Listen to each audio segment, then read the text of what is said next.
respect pour toi, mais là, je ne suis pas là pour jouer. Voilà. Il s'agit de ma vie qui a défilé devant moi hier et je vais apporter des éclaircissements. C'est de ça qu'il s'agit. Je ne vais pas durer.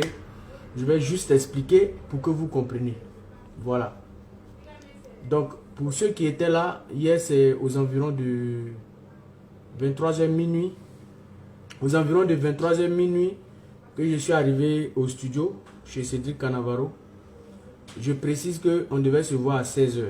Comme j'ai dit, on devait se voir à 16h. Depuis 16h, on devait se voir.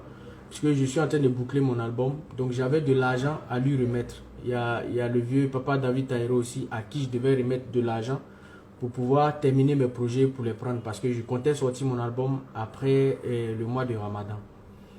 Donc, je suis arrivé au studio. Et à 22h, 23h par là, il était en train de travailler avec le grand frère Kadim. Et il m'a dit, bon, il faut attendre. Quand je vais finir avec le vieux père Kadim, on va se voir. Et puis, on va boucler ce qu'il a fait. Donc, je dis, ok, il n'y a pas de souci. Comme j'avais un petit creux, je dis, bon, je vais chercher à aller manger quelque chose. C'est en ce moment-là que je sors, je prends la voiture, je vais pour acheter à manger. Et en bordure de route, là où j'étais, je cherchais le câble de mon téléphone pour brancher. Mon téléphone. C'est en ce moment-là qu'il y a deux individus qui sont venus. Ils ont ouvert ma portière. Moi, j'ai dit, hey. Dès qu'ils ont ouvert ma portière, ils m'ont pointé l'âme. Ils m'ont pointé l'âme là, sur le côté, et il m'a dit, descends, donne tout ce que tu as. Donne tout ce que tu as. Tu ne touches à rien, tu donnes tout ce que tu as. Donne l'argent. Et ils avaient un accent, mais pas francophone. C'est des gars je pense qu'ils sont anglophones. Donc, il y a un accent un peu anglophone. Dis, pas toucher quelque chose. Donne l'argent, tout.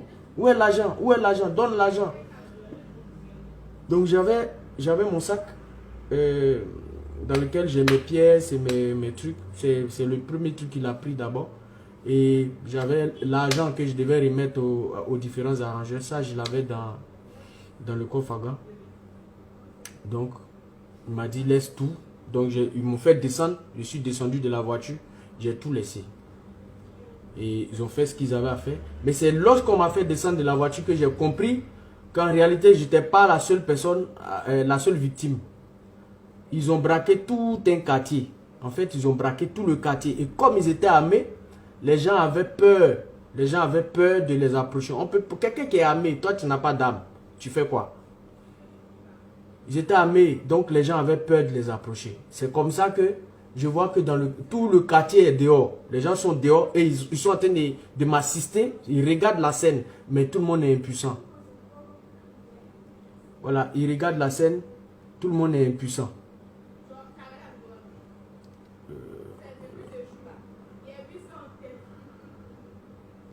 Voilà, les gars me regardent et ils peuvent pas agir. Ils peuvent pas agir. Et c'est en ce moment-là que j'ai tout laissé et j'ai quitté là où ils étaient, puisque ils étaient à côté de ma voiture. Donc je suis quitté à côté de la voiture pour essayer. Moi, je cherchais à quitter les lieux en fait. Oui, il faut verrouiller la voiture, tu as raison, mais je venais à peine de monter dans la voiture. Tu sais, quand quelque chose doit t'arriver, on ne peut pas tout prévoir. On ne peut pas tout prévoir. Normalement, ma voiture, elle se condamne automatiquement dès que tu commences à partir. Quand tu démarres, que tu commences à partir sur une distance, tout se condamne automatiquement. Mais là, j'étais à l'arrêt. Donc, c'était décondamné naturellement. C'est en ce moment-là qu'ils sont venus. Donc, je vois que tout le quartier là, les gens crient voleur, voleur, voleur. Et ils essaient de lancer des pierres contre les braqueurs là. Mais ils sont armés. On ne peut rien faire. Donc d'autres ont grouillé. Ils sont arrivés comme ça s'est passé en Gré. Au rond-point à dos. Donc d'autres ont grouillé. Ils sont allés au commissariat du 35e qui n'est pas loin. Pour aller leur dire là-bas qu'il y a des braqueurs au rond-point. Donc les braqueurs là, quand ils ont fini de braquer, maintenant là ils prennent leur moto pour partir. Ils vont prendre leur moto maintenant pour partir. Démarre la moto ne démarre pas. Il démarre la moto ne démarre pas. Donc, Nous, c'est tout le quartier qui est sorti, donc on les assiste. Les gars essaient de lancer cailloux sur eux. Et quand on essaie de les approcher, ils tirent. Donc à cause de l'arme qu'ils ont, à cause des armes qu'ils ont, on a peur de les approcher. Ils sont restés près de peut-être 5 minutes comme ça, en train de chercher à allumer leur moto qui ne s'allume pas. C'est-à-dire tu vois ton agresseur, ton braqueur qui est devant toi. Sa moto ne s'allume pas, il ne peut pas partir. Il est là et tu es impuissant, tu ne peux rien faire.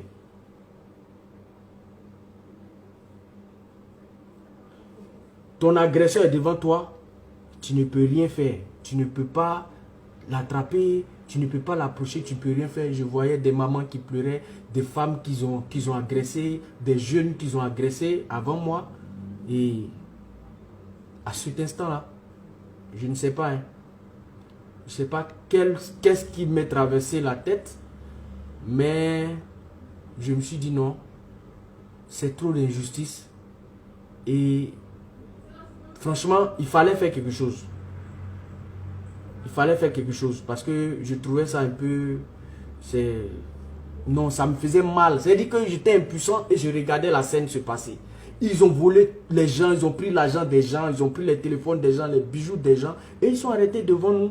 Leur moto ne démarre pas. Ils sont là et on ne peut rien faire. On est impuissant. Et c'est lui-même, c'est le gars même qui dit, venez, venez, du genre, si vous êtes garçon, approchez, vous allez voir. Approchez, vous allez voir. Donc, j'ai attendu. Quand ils ont pris leur moto à démarrer, qu'ils ont démarré, c'est en ce moment aussi j'ai démarré ma voiture et puis j'ai commencé à les suivre. Donc, je les ai suivis de Angré. Ils sont passés dans tout Rivera. En tout cas, je ne sais pas, hein, c'est loin de moi l'idée de me jouer les braves parce que c'était au risque de ma vie. Mais cette injustice-là, je pense que c'est Dieu lui-même qui m'a donné la force de pouvoir poursuivre ces gens-là. Et donc, de Angré jusqu'à la Palmeraie, je les ai poursuivis. On a fait au moins pratiquement peut-être 10 à 15 minutes de course-poursuite. Ils étaient à moto, j'étais dans ma voiture, je les poursuivais.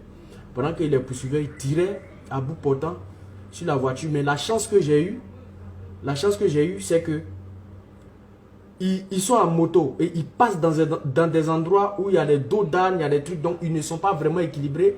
Et le gars, il enlève son arme pour tirer. En tout cas, il tire dans ma direction, mais sans vraiment me viser, mais il tire dans ma direction. En tout cas, peut-être il visait mes pneus ou le pare-brise. En tout cas, la balle pouvait m'atteindre, mais il tirait sur moi.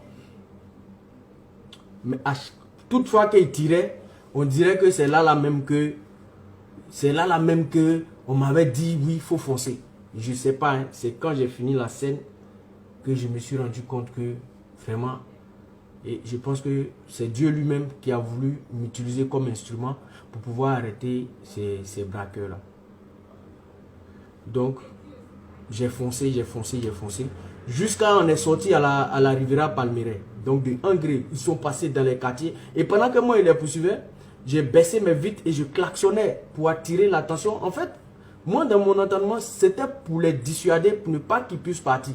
Donc, je klaxonnais sur eux pour les mélanger. Vous savez, le klaxon là, même quand toi-même tu es traversé la route et puis on klaxonne, tu es paniqué. Donc, du coup, le klaxon les paniquait. Comme il faisait tard, les gens dormaient. Donc, je klaxonnais, je criais voleur, voleur. Donc, eux, ils partaient, moi, j'étais derrière eux. Et puis, on est sorti maintenant. On est sorti à la Palmeraie, à la rue Ministre. Là, il y avait une ligne droite. À la rue Ministre, c'était maintenant une ligne droite. Donc, sur la ligne droite, il n'y avait pas de... Il ne pouvait pas aller ni à gauche ni à droite. C'est en ce moment-là que je me suis dit, ça y est, il fallait que je les neutralise. Parce que je pense qu'ils ont fait beaucoup de mal. Ils ont fait du mal à beaucoup de personnes.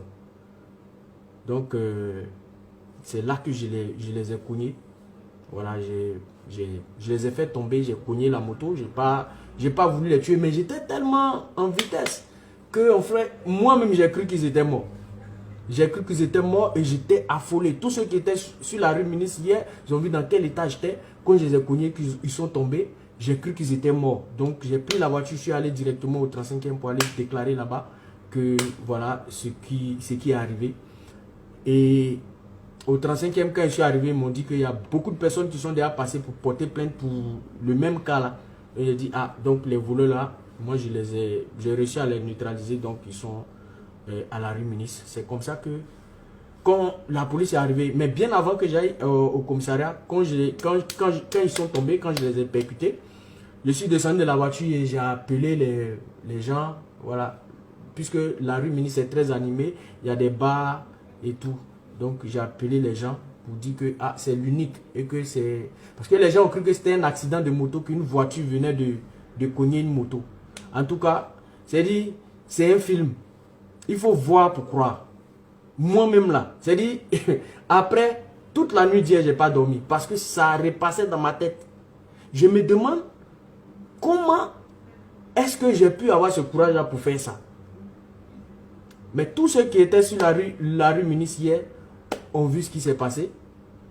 Donc quand je suis descendu, j'ai dit aux gens que non, c'était des braqueurs. Comme ça, les gens sont venus. Les vidéos que vous voyez sur la toile, c'est en ce moment-là que les gens sont venus. Et puis ils ont arrêté, ils ont attrapé le gars parce que l'autre, moi, le temps d'aller stationner, et quand il les a percutés, moi, j'ai perdu le contrôle du volant. J'ai perdu le contrôle du volant. C'est en ce moment que j'ai dit, Seigneur, en tout cas, tout ce que j'ai fait là, c'était pas en mal que j'ai fait ça. Parce que si je rentrais, les gens étaient assis dehors en train de boire. J'ai perdu le contrôle. Je suis allé à gauche, à droite. J'ai essayé de rattraper le coup, mais c'était compliqué. Et vu que à la rue Ministre, les gens ont mis du sable, il n'y a pas de goudron là-bas. Donc le sable, là, il a plu dessus. Le sable est devenu un peu plus dur. Donc ça glisse. Quand j'ai essayé de freiner, ça ne freinait pas. J'ai perdu le contrôle. Donc j'ai continué jusqu'à... J'ai vacillé quand j'ai pu maîtriser la voiture. Je suis allé garer très loin et je suis revenu maintenant pour dire aux gens que c'était des braqueurs que je venais de faire tomber devant. C'est comme ça que toute la population est sortie et puis ils sont venus mettre la main sur l'autre. Donc voilà ce qui s'est passé hier.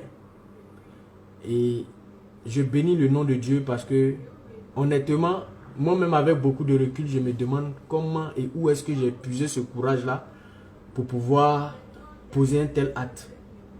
Je ne sais pas. Je ne sais pas. Et ce que j'aimerais que vous compreniez aussi, j'ai vu un peu sur la toile, ouais, l'artiste l'unique a eu l'artiste l'unique a été braqué, il n'a rien eu, les braqueurs ont été mis aux arrêts. Expliquez ce qui s'est passé.